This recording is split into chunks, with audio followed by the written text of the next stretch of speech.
Welcome to the April mid-month Great British Mickey Waffle, and what a show we have planned for you.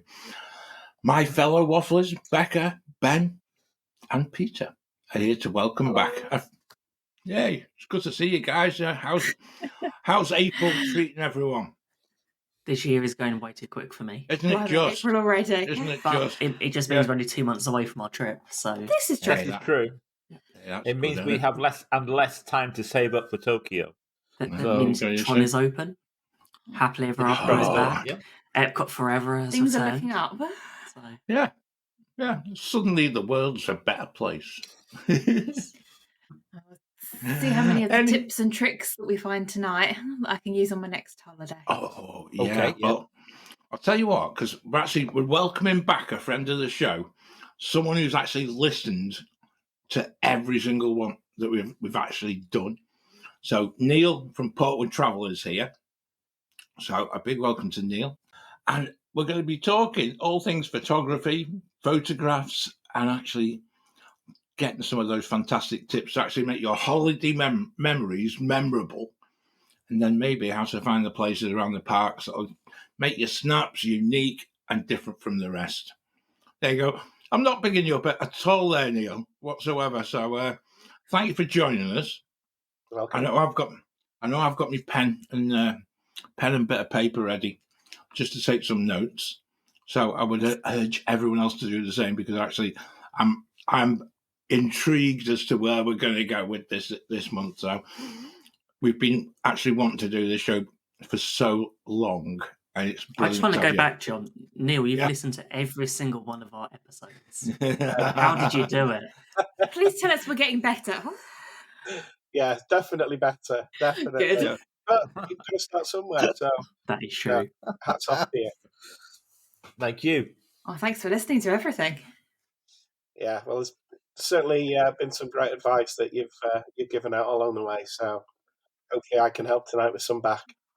Although I will confess, I am not an expert. I just I'm very enthusiastic about my photography, but I'm not.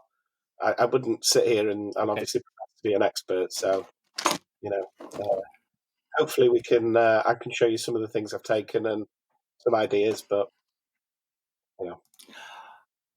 Yeah, I'll put it another way. It's like I just turn the camera on, point at what I want to do, and then wonder why I don't take great pictures. So that's maybe my first mistake more than anything else. So As long as your finger's not in front of the lens, that's a good start. that has been known as well. So that's to be fair, John, obviously we've known each other for a very long time, and you've always sort of said that about your photos, that you just kind of do that, but you've taken so much from those photos. I mean, photos are memories, aren't they? However however we polish them up or don't polish them up, and you've always said that you like I'm going to say the rawness, what comes out the camera at that moment. It's a snapshot, and it captures that moment in time. And I'm all for making memories out of whatever it is that you do. So there's many ways to take pictures. So there's nothing wrong with what you've done. I don't know. Depends when you see some of your photos, and you think, "Oh my word!" And it's just like, that's why I've got a paper and a pen ready just to take those notes, because I'm not a good listener usually. So anyway, where should we start? And I think actually it'd be really good to jump straight into the parks, and maybe those places that you think are the best for taking photos. And maybe if we go around, should we start at Magic Kingdom?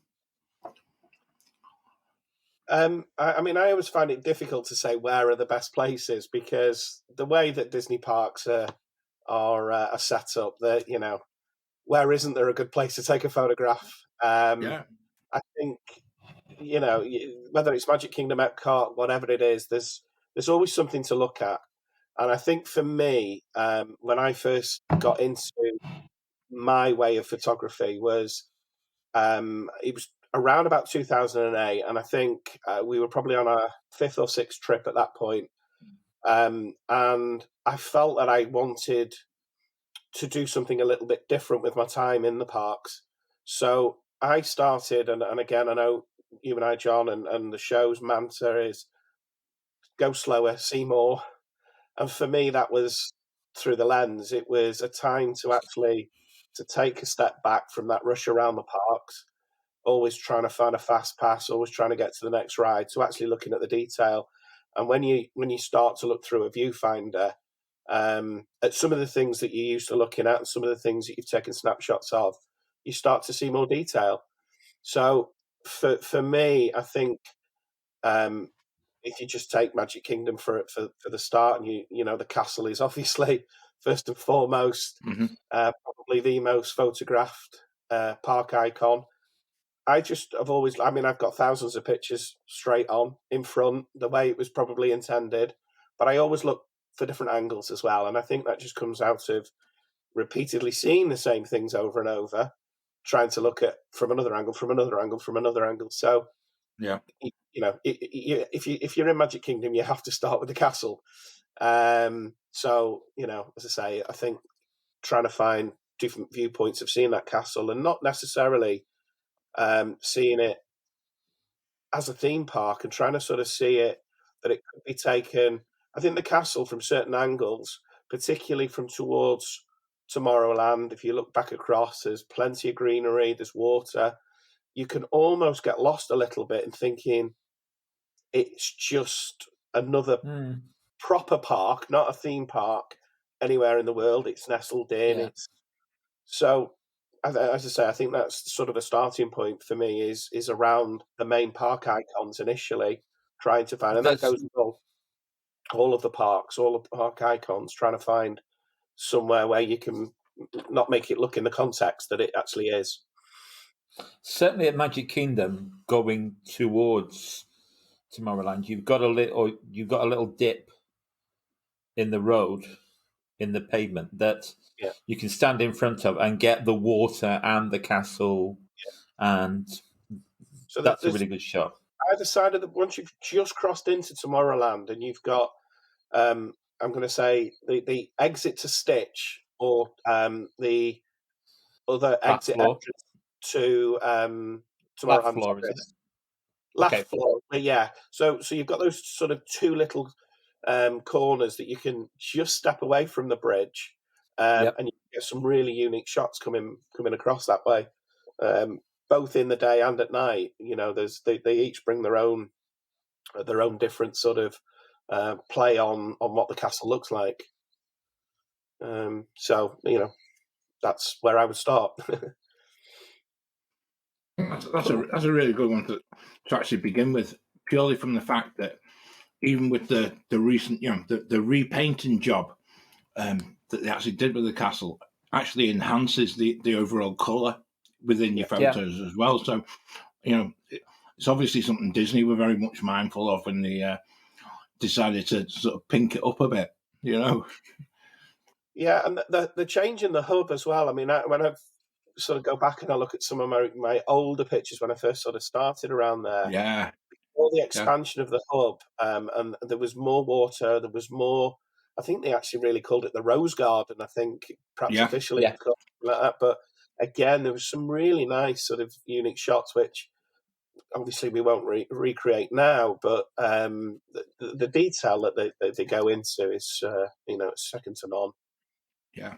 It's quite intriguing, that change, though, isn't it? And you even go back to even going further back in time, and you look at the hub itself, it actually had trees in it, and you Trees, know when yeah. you're thinking, Yeah. oh my word, you know, it's just like even now you can't imagine that to be sort of a useful thing to actually, if you were further back, it would just completely spoil your view. And it's just like that whole evolution that has gone on over time is actually meant for certainly easier photograph taking, primarily of fireworks as well. But yeah, certainly it just opens the whole castle up.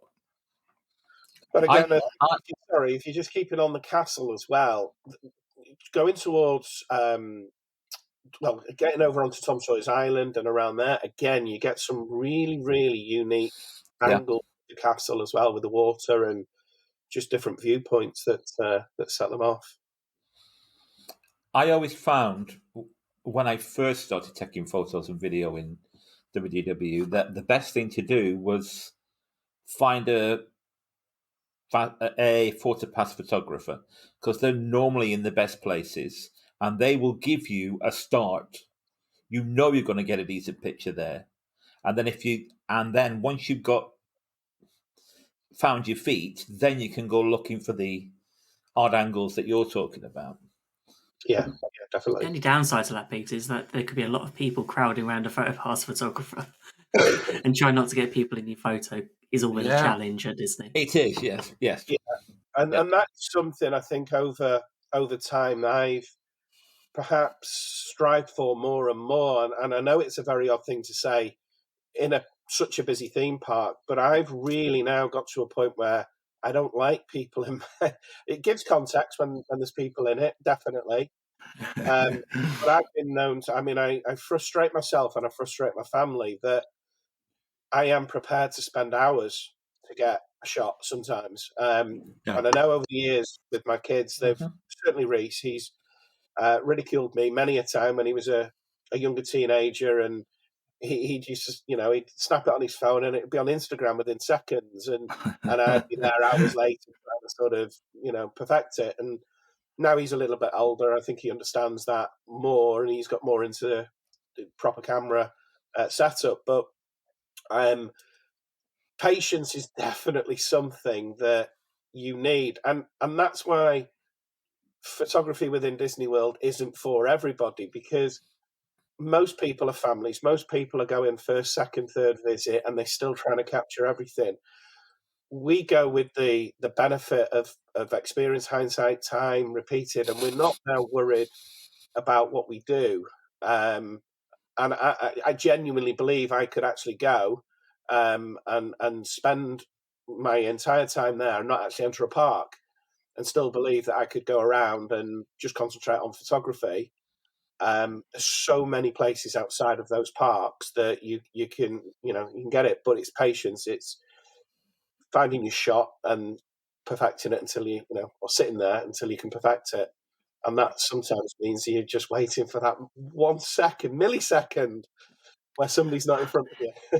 Yeah. Have you always had it when someone just walked across your shot at the last moment and you've gone, that's not what I was hoping for? No.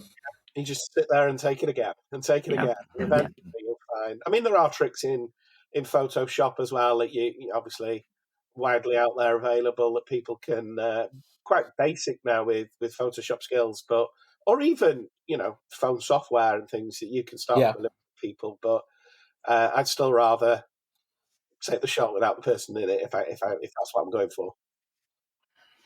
So this is maybe a good time to actually just ask which is actually better, because you just mentioned there about phones and Reese's use of phones to get up on Instagram and things like that.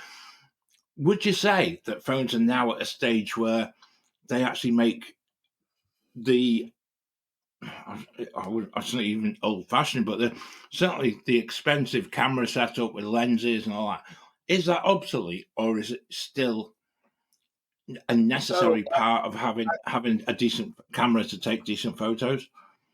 The gap has definitely closed, 100%. And I genuinely believe by the saying that the best camera is the camera that you have at the time. Absolutely, yeah. I've taken many a picture with my iPhone and been very, very happy with it. And it depends on what I'm going for. There are certain types of shots that I just wouldn't entertain with my phone. I've tried, and it's not drops. Yeah. But as technology, I mean, let's face it, people talk about expensive cameras and then say a phone. Phones are over £1,000 if you're going to buy them. So I know they do a million other things, but they're not a cheap item.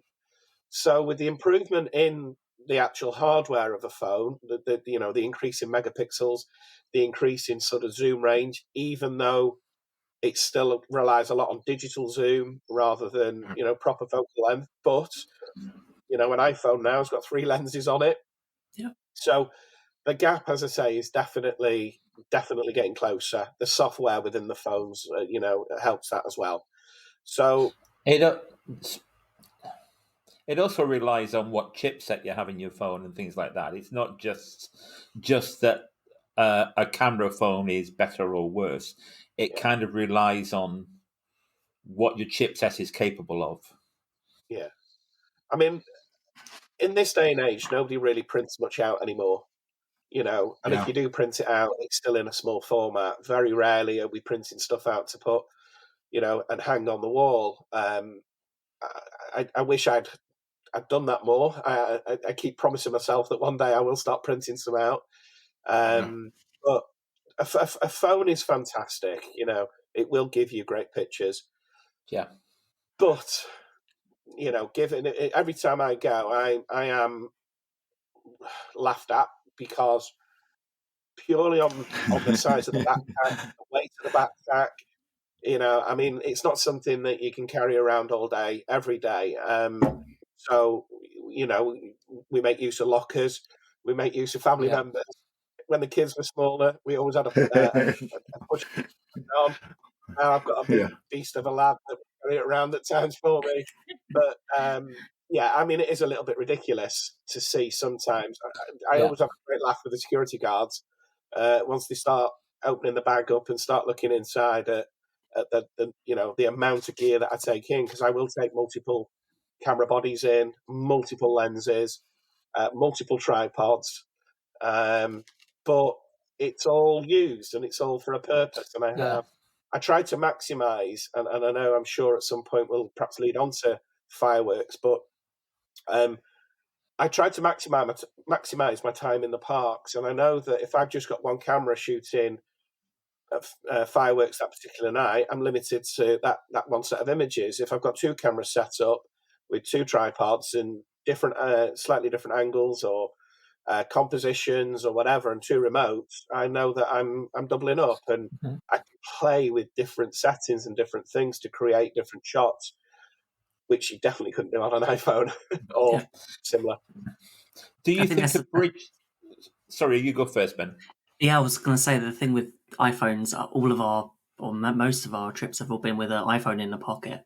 So, and actually going back and looking how sort of phone technology has moved on from 2013 up to now, it's like our last vlog was all done majority on sort of iPhone, and the amount of picture quality, how much it is. It's trying to find out where that creative control I'd lose from my phone to what I'd gain from having your SLR camera.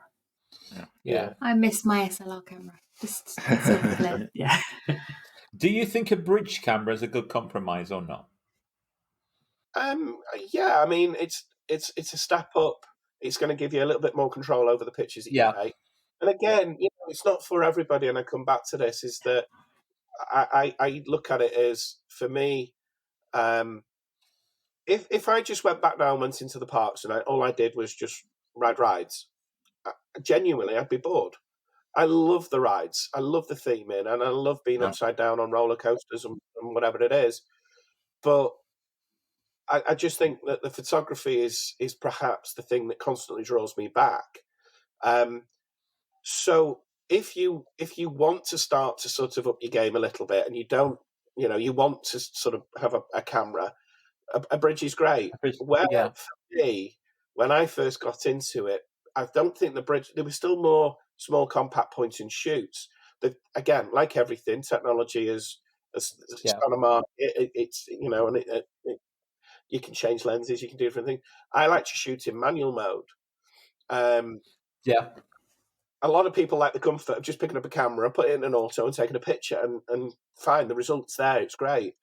I like to change settings. I like to think about what it is that I want out of the picture, and then just shoot in manual. And if I get it wrong, I get it wrong. So a bridge is a definite nice little step, but it's still not a DSLR. Yeah, I think with mobile phone photography, it's the opposite. You take the photo, and then it's like, I'll see if I can fix it in the edit afterwards. Where it's the opposite way round, where it's like, instead of taking 100 photos and thinking, hopefully one of those is going to be good, I'm going to work out, do the composition and work out what I want in the shot, set everything up the way I want it, then take the photo.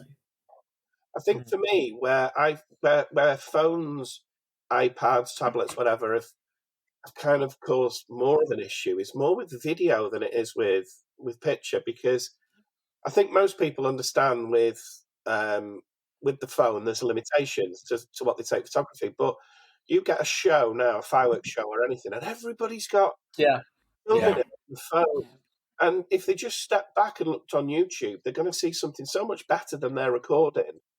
But everybody in front of you, it's so so you're never going true. to sit back and watch Yeah. it. Yeah.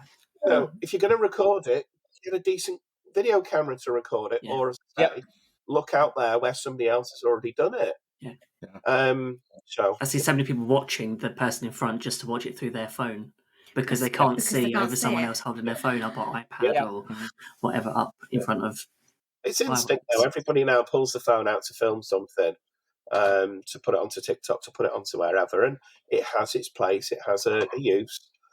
I just don't think it's for photography to perhaps some of the images that that we might look at in a bit. Yeah, and I think I kind of think for video as well. I think phone video's quite good, but I like to have a proper camera when I'm shooting my video, and I do shoot a lot of video when I'm in the parks. Yeah, and so, going back to the social media sort of side of it, I remember in 2020 when the castle was being painted and everyone going, I don't like that, it looks horrible. It was completely different what we saw because everyone was put on Instagram. It was overexposed. It was just filters were added to it. That's not the photo and not what we saw when we returned to Main Street and looked at the end and saw the castle in the colours it actually was. Yeah. Although, to be fair, at that point, the castle could have been green and we still would have loved it. It's true. Yes. I think I think sometimes you do need to see these things because we were of the opinion in our house that we didn't like it. It was not going to be the way it was, and then first time we saw it, it was like we don't want it to ever go back to the way it was. See it in person and take your own judgment on things. Always. So I'm going to take a step back, Neil. We've mentioned about Magic Kingdom. Whereabouts in EPCOT would you say was one of the best places for taking photographs? So I think because it's so big, it's quite a tricky place to actually make that decision. It's one of those things that it depends. Obviously, it depends if you want the park icon there or whether or not you want to be in and around World Showcase as well, doesn't it? So I think the beauty of EPCOT, the way it's laid out, is you can get the park icon pretty much from everywhere. And I think the way that they've now done the front of the park, let's start there. When you come in now, that front is just it's beautiful. Gorgeous. I could spend so much time there between the music and sort of the setting of it all. So start right there. There's some great angles, some great shots that you can do, and the addition now of the lights and the shows that it does. I've got some fantastic iPhone pictures from July the 4th with the flag all over it, and it's quite emotional to see it. But the way, as I say, EPCOT is set out, once you start getting around World Showcase, okay, maybe some of those shots have in the recent past in a way, but generally there's many an angle from the pavilions in towards the lagoon that are going to pick up some great shots. The pavilions themselves, I mean, you could spend hours in Japan, you can spend hours in Morocco. There's so much detail. I like to sort of get into places and look at things from slightly different angles, messing around with zooms just to try and sort of create some different compression to the photographs that you don't quite normally see. And I know photography sometimes should be about what you see, but there is also a creative side to it, and it's always boring sometimes just taking the same shot over and over. So trying to find different ways to tell the same story. But sunsets at EPCOT, I think, make. Yeah. I mean, to be fair, sunsets in Disney World, full stop. It doesn't matter whether you're at any of the parks, you can get some great sunset. Yeah. There we are. So that doesn't perhaps quite look the same as it did then with the tacos in it, but that the early evening, the way the park starts to change its life when the lights start to come on and the sun starts to drop. You can get some beautiful. And I like this side where I've taken this picture from. There's a couple of sort of areas that are in between. Do we call it South Africa? What's the area between? So Yeah. is the Africa Yeah. outpost, I think. Yeah, there's that little area where there's the outpost. Just past but the then- bridge. Yeah. But on the right hand side, if we were going round anti-clockwise, clockwise, on the right hand side there's a little beach that's sat down that I would probably say 85-90% of people would walk past and not actually even know it was there. There's some great little sorts of compositions you can do with the boats that are on the beach. Again, with sunsets, with fireworks. Some of my sort of favourite shots are from there because it's not something I see over and over and over from a lot of other people that are taking pictures there. So Yeah. I think it's about taking the time again that we said at the start, that instead of rushing, stop, look at the detail. Things are there for a reason sometimes. But yeah, so as I say, there's a lot of things that most people are there on the holiday. It's not me saying that people are wrong for doing what they're doing. They're trying to get to a show. They're trying to get to dinner. They're trying to see the World Showcase. But less is more sometimes as well. Yeah. So, So I'm going to ask you, I'm going to be a real pain here because we've got two photographs, both of the Torii Gate in Japan. Now, with one of them, you get your traditional view of Spaceship Earth away in the distance. And yet we've got another one. There you go. Look at that. So that to me is roughly the type of picture everyone would take. yeah, However, so that is a typical sort of snapshot of walking around World Showcase that most people do. It's such an interesting viewpoint. It's an angle, and we're framing the Spaceship Earth in the background, and majority of people will take that. The second picture I think that you've got there is an example of what compression does with a lens. Now, again, this is something that really is only achieved with a very long zoom lens.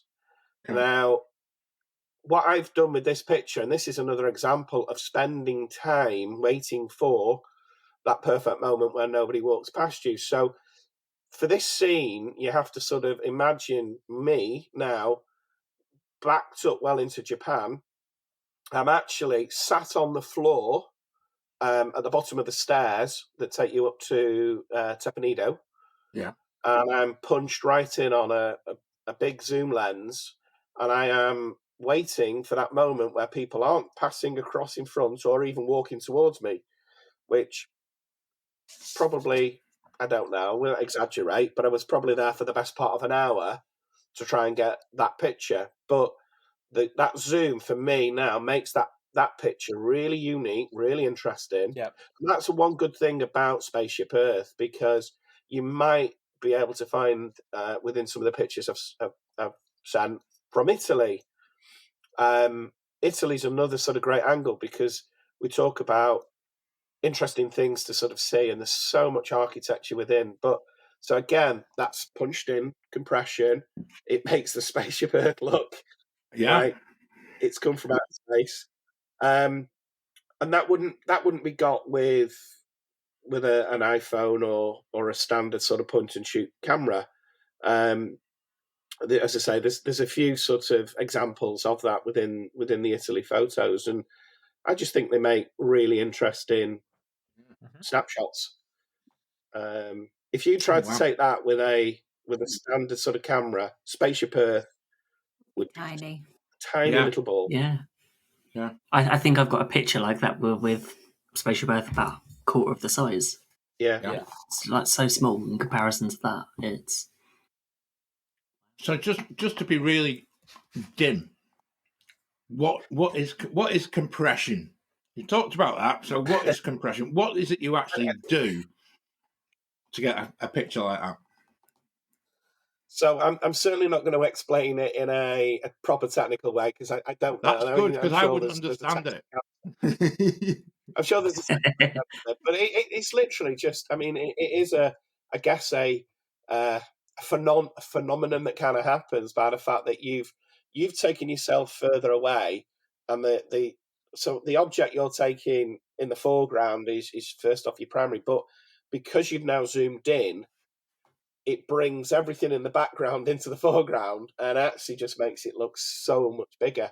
And I Right. actually had some interesting chats online when, the building for Guardians of the Galaxy first went up, which is obviously quite a big building, but there was a lot of people taking pictures using compression, and it made this building just look ridiculous. People have done it with the tacos and things. Yeah. And they say the camera never lies, but you can make it lie.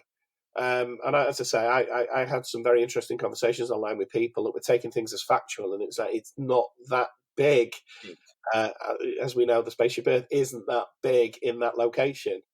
Yeah. So as I say, I don't know. I'm sure there is a textbook answer that will explain exactly what it is, but in the layman's terms, it just brings the background to the foreground, and it kind of takes away a bit in the middle, doesn't it? You kind of lose a bit in the middle. Yeah. Yeah. And there's some shots, images that I've sent over to you that will actually do the same at Magic Kingdom from the Ticket and Transportation Centre. So I think, and you guys probably know the details a bit more than I do, I think it's about a mile from Ticket and Transportation to come across to the train station. Now, who ever thinks that castle is that size over the train station? That looks more like the Shanghai castle size more than one at or Disney World. So I mean, I just love that again, that shot. So that's literally taken from the boat dock, straight across the Seven Seas Lagoon, and it just makes that castle look like it's sat on top of the train station. As I say, I just love playing with little things like that that just aren't a normal point and shoot type shot. Yeah. The other thing as well,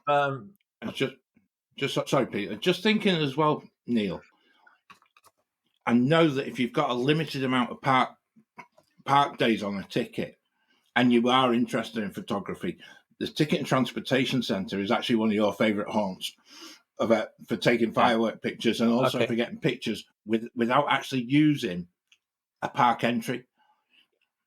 So again, that's maybe something for people to think about, isn't it? All the way around Seven Seas Lagoon, with the Polynesian, the Grand Floridian, the Contemporary, the Ticket and Transportation Centre. There's so many things that you can. Obviously you can take pictures of the resorts, but focusing towards the park. I mean, I love the Contemporary for taking firework pictures. Love the steps on the Contemporary. You can get really high up. You can get the monorail in it. You can almost feel like you're actually on the roof taking, without spending the money in the restaurant. Some great sort of angles, but as I say, I think the way it's set up, I know that I could go there for a 10-day, 14-day break, not go into any of the parks, but still take pictures, all the firework pictures. One of my other favourite shots from outside of Magic Kingdom is, you might find it on there. There's a picture of it's Hallowishes, so there's two pumpkins, and it's outside the train station. So again, I've gone there on an evening. I've not gone into the park. I've gone up to the gates, if you like, and positioned myself in the front and got Hallowishes with the train station there. So I know you're not seeing the full flavour of the show with the castle lights or whatever, or Main Street lit up, but excuse me, you can take some interesting shots. Yeah. It certainly gives you the atmosphere. Excuse me, yeah, it does. That's all right. It certainly gives you the atmosphere. Talking of Magic Kingdom and wherever, how do you like to take roller coaster pictures? or do you take roller coaster? Yeah, so if I'm taking a roller coaster picture again, it'll be a case of what is it that I want from it. So I've taken many a picture with a very, very fast shutter speed to, Yeah. freeze frame. Tend to usually do that if I know somebody's on the ride and I want to get a picture of them. Yeah. But I would also look at maybe going later in an evening. I mean, one of the best coasters to take pictures of is Slinky Dog. The lighting, the way that is, the track and the lights around it. I've had some great fun pictures on there. I don't think I've actually sent any over, but taking those with a slightly slower shutter speed, getting the blur of the train coming through with the lighting on it, you can have some really, really good, sort of fun pictures. So it really just depends on what it is that you want to. Yes. One of my favorite. Sorry, carry on. I was going to say one of the favorite coasters, not Disney, slightly up the road, but the Velocicoaster. The way they've set that up with the corkscrew type coming over the water, and you can download some brilliant angles that you can get pictures from. But it's all about what it is that you want from the picture. Certainly, if you want to catch a vehicle going past you, and just get that vehicle, you better off. I would use bursts or rapid shots. Yeah. Because you can set that up in your camera. It'll take 6 rapid shots, and somewhere in there will be the shot that you want. So I would. If you're lucky. My camera would be set up in a way that the shutter speed is, Yes, yeah. One of the. I don't really have a great deal of passion for generally taking pictures. As much money as I've spent on gear, and the thousands and thousands, I know we all have thousands of pictures, but the thousands I've taken and sort of invested into the craft of it, I don't really pick up my camera too many other times. But one of the other things I enjoy taking pictures of is low-level airplanes coming through the valley. And that has given me a little bit of sort of an insight and education into the speed of things and freeze frame, etc. So I take some of that when I'm, into the roller coasters. All about, trying to get that shot, but not taking thousands. Yes. That reminds me when we did years ago, we went to Silverstone. Yeah. And you were doing photography I was doing my at the time. And how many times I got a blurry car. Just missed out of shot. You were very good at it. I was going to say, I managed it all right. One of the good things to try. Still wasn't happy though. Cars, and that's where Reese's passion is more with his camera in cars, but is panning, because you're closer to the action. Sort of going with a slightly slower shutter speed than you perhaps would think, but coming round with it and you get some beautiful shots. Very nice, very nice. Which is probably what I'd do with the roller coasters as well. Yeah, I'd take that experience that I had with taking pictures of the cars and where I was taught, and do the slightly slower, pan it round, get that slightly blurry background with the in focus. There's something about Toy Story Land at night, like as you mentioned. It's like every time we've been there in the evening, there's just something about it. I don't know what they've done with the lighting, and just especially the Florida sky as well. Just complements it so well. I think, I know we talked EPCOT, we talked Magic Kingdom. I think Hollywood Studios is another great part to take pictures, because every which way you turn, whether it's Star Wars, whether it's Toy Story, whether it's Tower of Terror, you can't go wrong. There's some, really, really interesting backdrops, and so. Yep.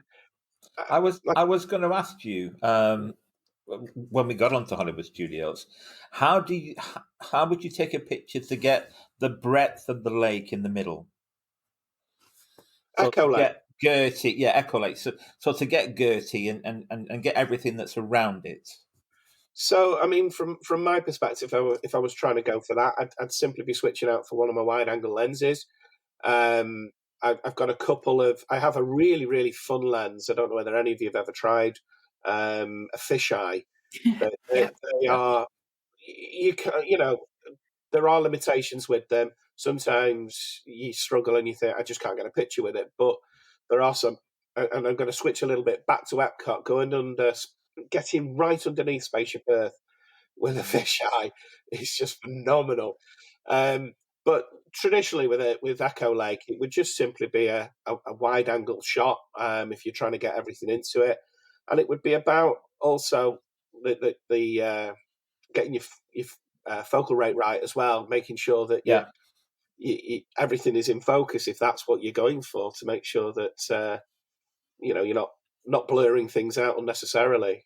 But I also like a tripod.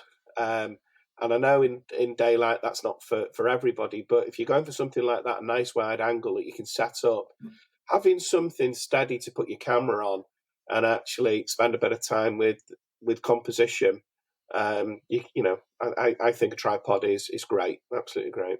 Especially if you're planning on using a lower shutter speed. Yeah, totally. I'm like that. Yeah. Yeah. So that leaves us with one more park, and actually it's probably the one where you can have the most amazing fun, because it's not just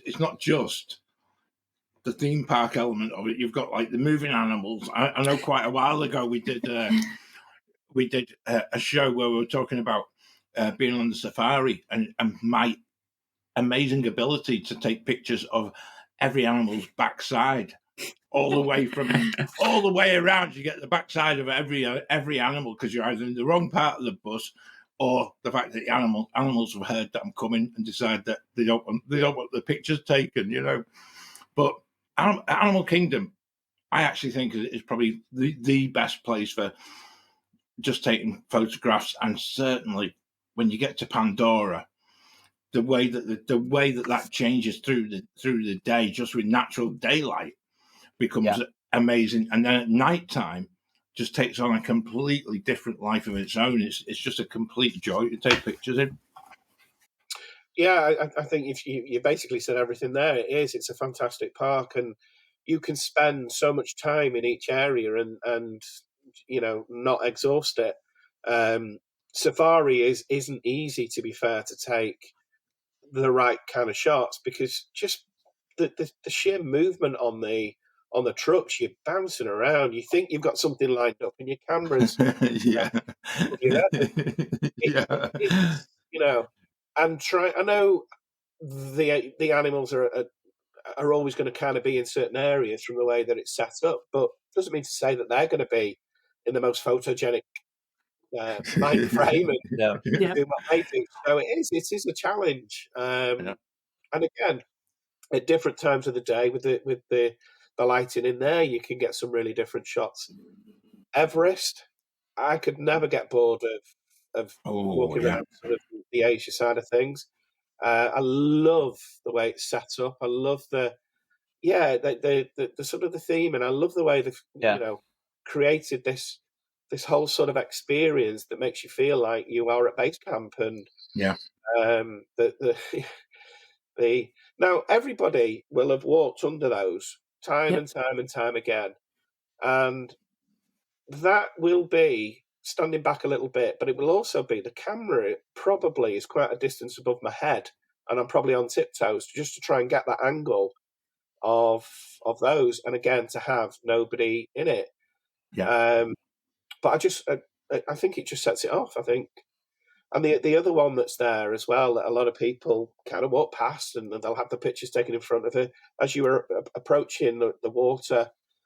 Before you kind of take a left and go around, there's sort of little statues set up, and the way they've been done, I don't know whether you've ever really talked about this or seen it or heard it, or maybe you have, but the way that they are shaped with the peaks of Everest, detail. So I think Everest is, from every angle, apart from the backside, I think it looks fantastic. What you say, Pandora? Oh, what an addition that is. I mean, I have spent hours in there for sunsets, early evenings, the waterfalls, just the colours, the rocks, the shapes of everything. It's just got a bit of everything. It's got It's got something for everybody, I think. The only thing I don't really like about Pandora is when it gets really, really dark. I think it's a bit of a struggle to navigate sometimes. Yeah. Obviously, trying to get that floor lit up, but I think the first few times I went round there, I didn't know where I was, coming out. It is so dark in there. Yeah, it gets very dark. Yeah. But as I say, I love it at sunset in there. I think the way that the colours bounce off the rocks and sort of bring out the colours within what they've done. The tracks. Oh yeah. So again, that's just one of the waterfalls within. That looks different in the day, looks different at night with the lighting. I think there might be actually some of the sunsets with the floating mountains actually in there. But the there we I'd go. say about Gorgeous. That's just unreal, isn't it? Some of these pictures I've taken off my Facebook page, and they're a little bit. They're not quite as crisp as you can. And that one, I think, that particular day, I had a GoPro set up on the top of my camera as well, going around sort of taking pictures that we were able to then watch back ourselves, with the holiday videos, which was interesting. But even the jungle trek and seeing the tigers or in and around Asia with the monkeys and things, there's always something to take pictures of at animal and the shows. I didn't send over Nemo. I have got a ridiculous amount of Nemo. With a zoom, punch right in on the stage, seeing their facial expressions. Wow. Lion King show as well, trying to sort of get in, play with the low light. I love the shows within Animal Kingdom. But yeah, I think, as I say, I think the shows themselves are just brilliant. The colours and the action, the motion within both. I know it's always a long-standing run-in on the show as to which is best, but from a photography point of view, both create some really, really nice pictures. Yeah, really nice. It's quite fascinating because that leads us seamlessly onto the next bit I was going to suggest, because the low lighting is something that really does create a problem, even at a lower end, sort of end of, certainly with bridge cameras that Peter mentioned as well. You struggle to actually find a decent shot of shows because of the movement. But then when you get to some of the fireworks shows, that becomes an even bigger problem, doesn't it? Yeah. So most of the lower end cameras are going to try and make up that lower light by digitally enhancing the light. And once that comes into play, it brings into something called noise. And that's what makes pictures less quality. Again, if it's the only option, it's still a great option because you've captured the moment. But if you are going for a crisper, clearer, then obviously a higher end camera is going to bring you that. And, even at the camera I've got, and it's an old camera now, the way that cameras have advanced, again, they're even better by a long way. But with fireworks, it's really about keeping the actual shutter open for as long as you possibly can or dare to. Yeah, slows you to speed. Yeah. So it's a game. It's a game of how long do you keep it open and how much you're trying to capture. Now, for me, you will not go far wrong with 6 to 8 seconds with the right settings, but you will need a tripod or a bin or something. Back in the day, I think you used to be able to get away a lot with objects around the park that you could put and I've done it many a time because it's been there and I've needed to. But the way the park's now so busy around the hub, you probably can't do that so much without having a tripod. But I've taken firework pictures that I've had the shutter open for 4 or 5 minutes, trying to capture massive chunks of the show. Yeah. And what I've learned along the way is you can just get one type of firework at one certain time with the burst, and it will overexpose. And it doesn't matter whether you've only had that for 6 seconds or 3 minutes. If you just catch it wrong, Yep. you can ruin the whole picture. Do you tend to boost your ISO a little bit in the dark, or so I'm taking a picture within with my tripod setup, my ISO will be on 100 all the time. Never cool. Doesn't need to, because all of the light is coming in simply through the shutter being open. Yeah. So the most important two settings, ISO is one of the things that's going to bring in noise. So if you can eliminate that noise completely out of it by keeping it at 100, you've ticked that box. It's then about how many bursts, so how long you want to keep it open, and what you want in focus. And obviously changing the f-stop within the camera will also play with how much light comes in, but it also changes how much is in focus. So to get more and more in focus, you go in anything sort of f8, 9 and upwards. But the minute you do that, you're bringing in less light. So then it's all about just keeping that shutter speed open for as long as you dare. So 20, 30 seconds, you're going to have a huge amount of bursts within, making some very, very, very nice shots. What I will do, because as I said earlier, sometimes I will not sometimes, every time I set up the fireworks, so I will have one camera set up, maybe a bit more wide, but it will be set up that I'm only doing 6 to 20 second bursts. But then I'll have another camera set up with a filter added onto it. So again, I'm letting less light coming into the camera, allowing me then to go for 2 minutes, 3 minutes, 4 minutes. And the beauty of doing that is then you are starting to get, what you do is you take a little bit of detail out of the actual bits of the firework. They go a lot thinner, but you're filling the entire sensor with just motion and craziness. Yeah. And it lends itself to getting some really, really interesting shots. Yeah. So, and I think the other thing is as well, it comes back down to that. When you are repeatedly taking, what I found in the first few years, I'd come back each time and, oh, that's a great picture. And then I'd start to look and I think, I kind of have already got that. Yeah. So it's that next introduction into varying the shot up a little bit. You're taking the same thing, but how can you make it look different? Sometimes that's like more fireworks happen. It might be going simply into a different direction. And I think around Magic Kingdom, around the castle, I've probably been everywhere, inside and outside the park, to get different shots of it. Have you been there when they've done the perimeter fireworks? So yeah, I've been fortunate enough for Christmas, for Halloween, and for July the 4th now, and New Year, and you can get those perimeter shots. So again, sometimes outside the park, that's your good angle, poly or contemporary, because you're picking it up. When you're in the park, it's a little bit difficult to obviously capture.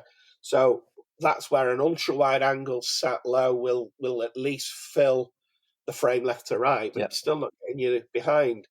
So July the 4th this year, what I did with that second camera, I actually flipped it and I set up, and I was probably there for about maybe 5 or 6 hours staking out my shot with just tons of other photographers, tripods everywhere. But I was set up, as was everywhere else, with my camera facing this way. And then all of a sudden, I set my second camera up pointing that way. And I had the 2 remotes. And the interesting ones have come really from the ones behind. The fireworks aren't as spectacular by any stretch of the imagination.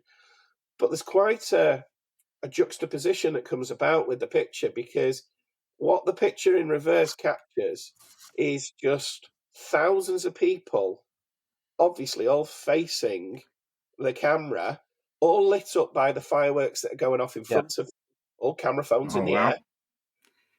But there's all these fireworks going off on the train station and such around them. And so, as I say, the pictures themselves, the fireworks, aren't going to be my best firework shots. Yeah. But it was an angle that I'd never seen anybody else kind of do. And I met quite a few people that night for the first time, and you share Instagrams with people.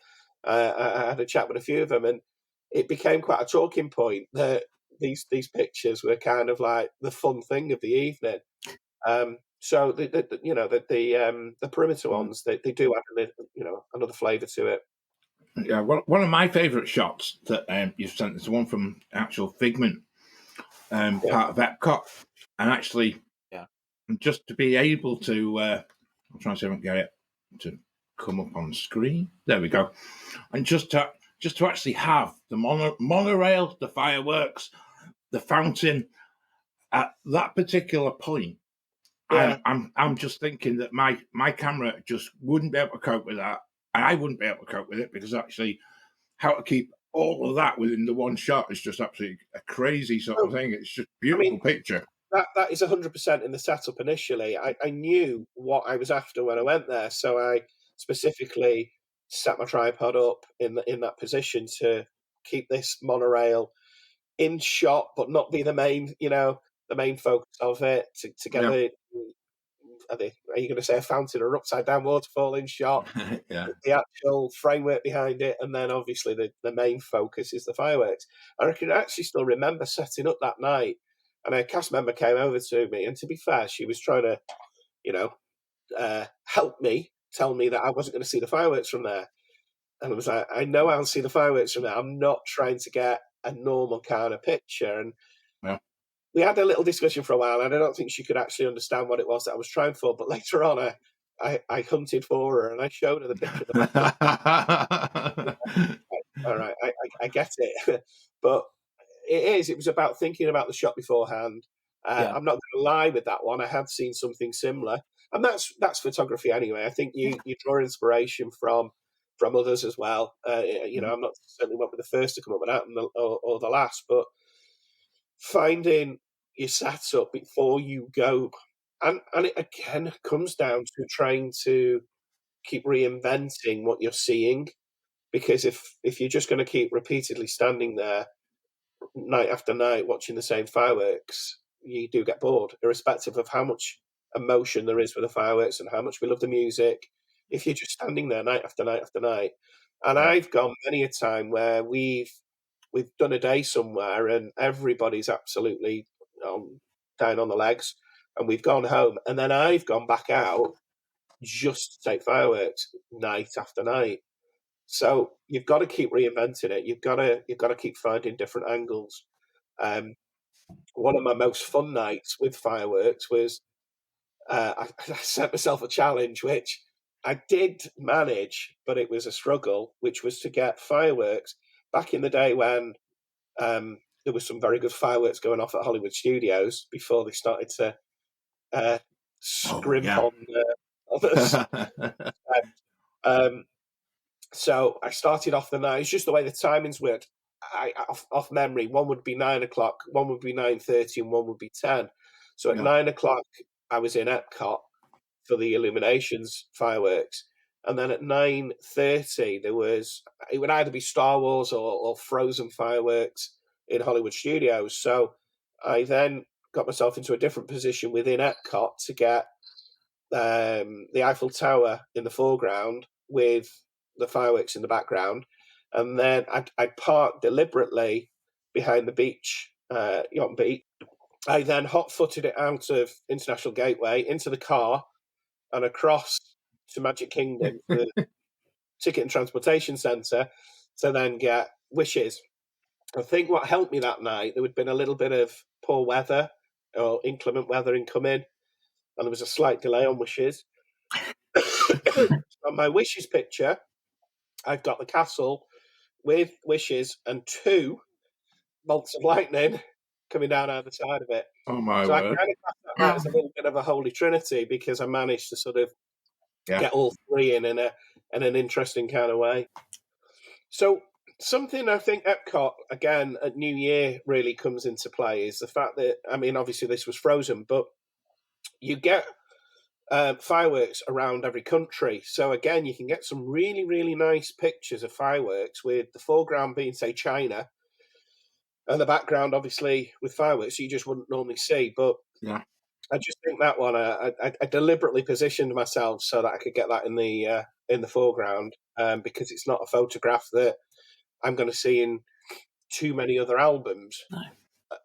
When they were actually on, and the first iteration of those fireworks, they used to be really, really tall. And you could get some really nice pictures over at Animal Kingdom, where you could get Everest in the foreground and you could get the fireworks in the background. And again, kind of pride myself a little bit on some of these pictures because it's not something that's going to be seen that often. Yeah. So just interesting angles, I think. Yeah, you never hear Animal Kingdom and fireworks in the same sentence. No. Yeah.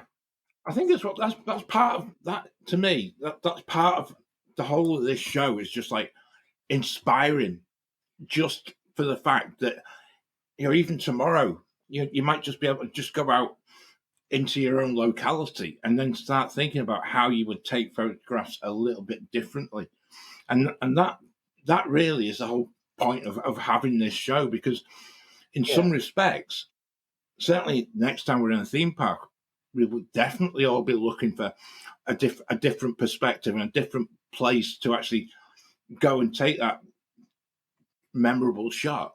But actually, you can start now before you go on holiday, which I think is even more intriguing because it becomes a limitless prospect, doesn't it? Just so many pictures. There's so many amazing places within Walt Disney World, but to actually have those different shots from different places that I would never have thought of taking them. So I think absolutely again, superb. when you think about Animal Kingdom, the way that that's set up, there are so many little avenues of places that you can just step off. I think one of the greatest places, when you start to go towards the back, well, you go into Africa and you've just gone behind the tree, and then there's that pathway that takes you down behind the tree. Yeah. Across that waterway there, you could spend ages just different compositions of things, and you would never think that you're actually in a theme park.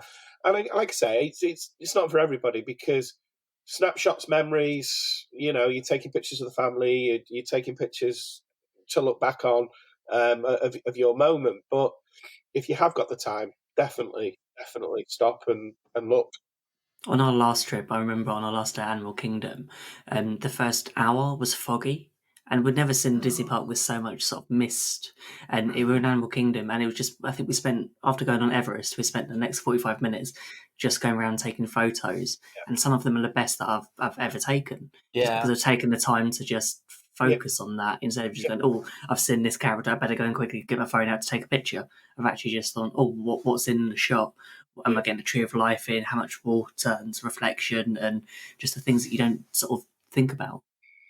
One of my sort of favourite ones in Magic Kingdom is it's a false fog because it came on the night of the Boo to You parade, so they pumped in quite a bit. So around where Liberty Bell is, around there, that particular night, it just seemed to sort of stick. And there's some really nice moody pictures around Haunted Mansion, and Oh, that'd be brilliant. it's not something you're seeing on a day-to-day basis. If you can just take that moment, you can, And the other thing I think as well that I've grown to like is taking pictures of face characters from a distance, but again with a zoom, because a lot of these face characters, they know how to work a camera, and if they catch you, they will play to you.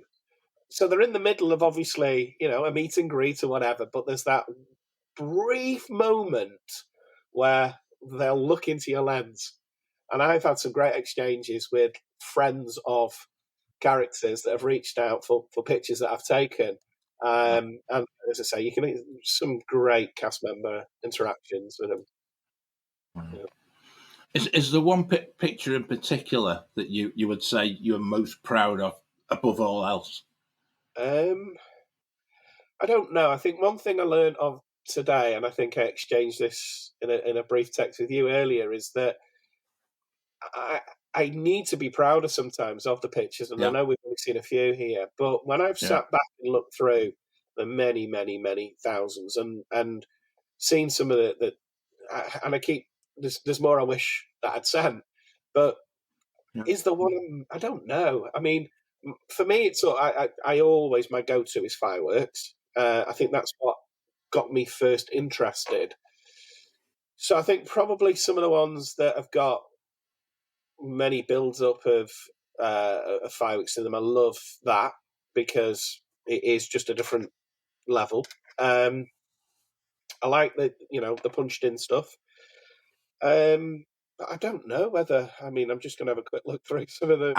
I'm gonna put this one on the screen simply because it just takes that whole Liberty Bell thing to a completely different level, and actually getting that, just having the imagination to take that photograph, to me is certainly why we wanted you to come on the show. But it's the bit, like I say, that should go. People go away inspired, and hopefully come back to us and maybe share some of their pictures from the next time they're in Disney Park as well. So, yeah, and I know you've talked about that one actually. I think it was even only a few weeks ago you mentioned that particular picture. It's just I don't know what made me take that picture that day. I think we were just literally walking around that kind of area. I seem to recall my mum and dad were actually on that trip with us. And I don't know, I just caught it. And I thought, I've got to take, and I messed around for a little while. It didn't quite work. And it was like, I've got to wait for it to come back round again. But when it came and it set the second time, I was then ready for it. But yeah, I guess it's one of them. I mean, a lot of that one you showed before with the reverse sort of waterfall, that's one I really like. Summit Phantasmic, there's one I could just see on here, sort of punched in on the dragon's face with the orange behind it. That one. Yeah. I mean, I know a lot of that is just about the fact that you've got a zoom and but I just think the way that it's set, I just love it. Yeah. There's nothing spectacular about it. I think it's just really striking. It's just So, and I think if I was picking also from fireworks, there's probably one that I really, really love, and that is New Year's Eve at EPCOT Illuminations, and it's probably the reason I think it's probably one of the last ones I actually sent you, John. Now, what I take from that one is that I staked my spot at a full 12 hours before midnight. So midday, Oh, wow. I knew where I wanted to take my picture and sat there.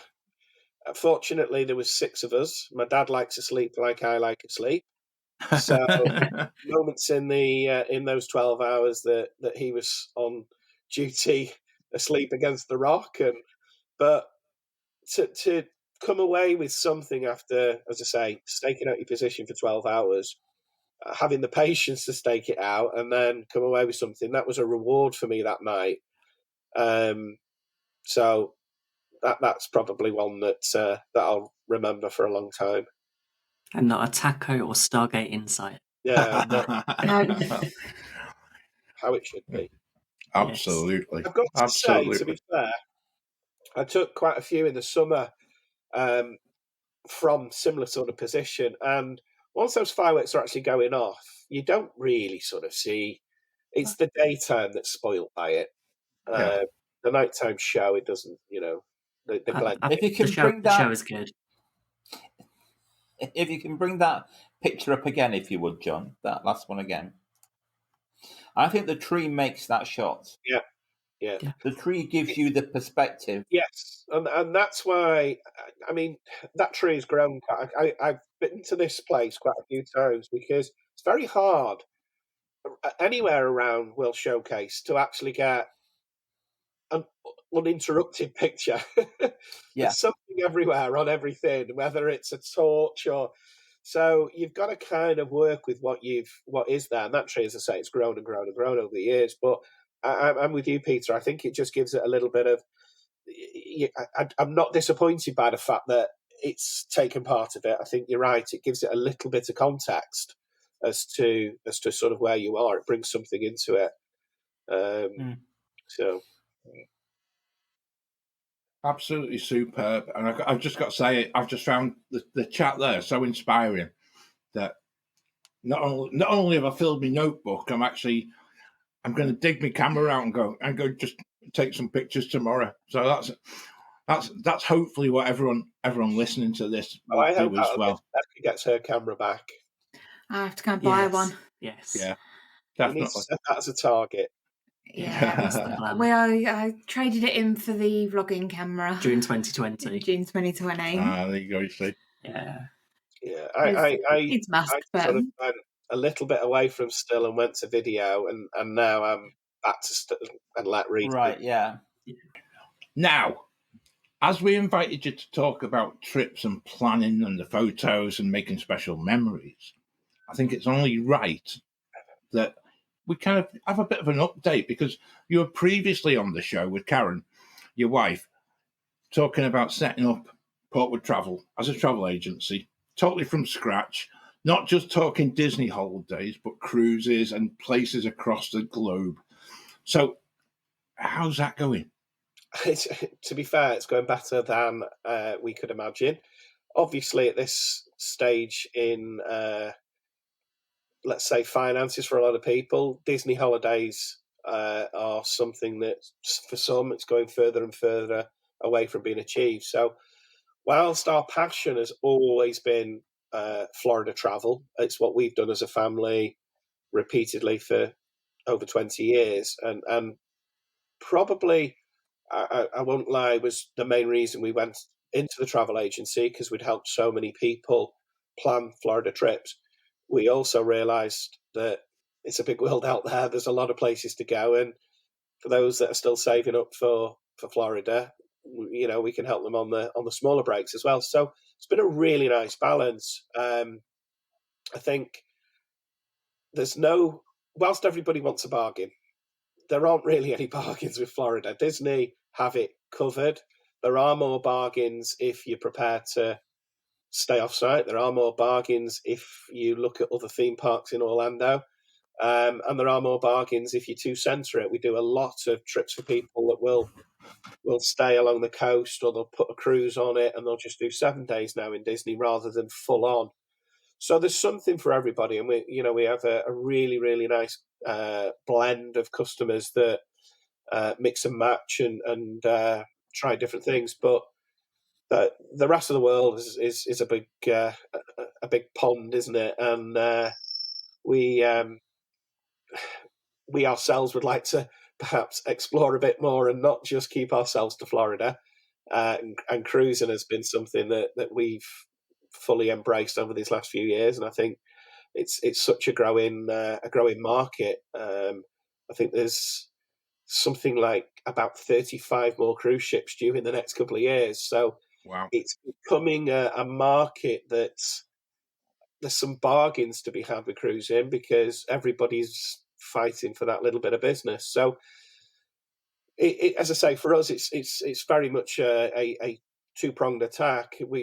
What we like to do with our Florida side of things, we know that we'll not be for everybody with Florida, because there are, I've been there in the past, that I will break it down DIY and I'll look for this flight and that. What we are, I think, more centered for, we can do that, but we're more centered for the people that are probably looking for the first time, probably looking for the second time, that really want their hand holding through the process. So completely free of charge.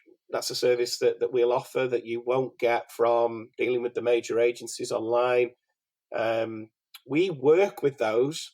There are many out there that are great companies, but at the end of the day, you're still a number within, or a call center, etc. What we'll offer is that personal service. People that are local to us actually come to us and spend time with us, but we spend a lot of time on Zoom calls, on phone calls, and doing that. So that's, I think, where we really come into our own, because we have personally stayed in just about every type of accommodation in Florida. So as I say, I think, it really comes from a passion, but, we can offer that same service with every other type of holiday. So it's been brilliant. We're just approaching 2 years, and it was by far the best decision we've ever made. Yeah, Cool. And you're actually out on the socials as well, aren't you? Because I think that's one thing you are very, if people follow you on Facebook or on Instagram, you actually get sort of really hot off the press deals. You get the ability to think of those places wider, not just Yeah. in Florida. So the way we set ourselves up on the social, on Facebook, on Instagram, etc. Facebook, I would say, is our main driver, and I do find it frustrating the way the algorithm works with Facebook. You guys know it with the Waffle. Yeah. You have so many people that are actually kind of engaged with you, but still don't see what you're putting out there. So if there's a better way and anybody's got a better way, let us know. But for now, that's what we have. We have sort of a page that is more centered around just general travel. It doesn't really go into great details about deals. It's really just about travel. And it's kind of like, I'm going to say, if it was a family tree, it's the parent. But then we have offer groups. And within those groups is where we tend to try and daily put deals that we've sourced. And again, that's just a very, very, very small fraction of the deals that I'm looking at on a daily basis. They may come from somebody that's just actually booked something, and I think that's worth sharing. It may well be that I've, engaged with one of our suppliers and they've come up with something. We get exclusives occasionally as well to put out. So I put those out in the offer groups, and we've split that into 3 groups. So we have a very dedicated Orlando offers group. But as I said earlier, there aren't that many offers that come from Disney that's anything different. Yeah. So it is it's a difficult one to find deals. You might get some great packages that come together where we've got some great flights, or it's great hotels, and things can sort of change on that. But we also have a cruise group, and we also just have a general holiday group. And that's where, between those 3 groups, that we try and put as much out as we can. We are trying with things like Reels and TikTok and such, but that's where we need the kids to step forward and help us, because Yeah, absolutely. Yeah. So whereabouts would people find you? So if you go onto Facebook or you go onto Instagram, what are people going to do a search? Is it just a simple Portwood Travel? Portwood Travel. Everything is at Portwood Travel. So Facebook, Instagram, Twitter. Don't really do too much, but Twitter. And TikTok, it's just Portwood Travel.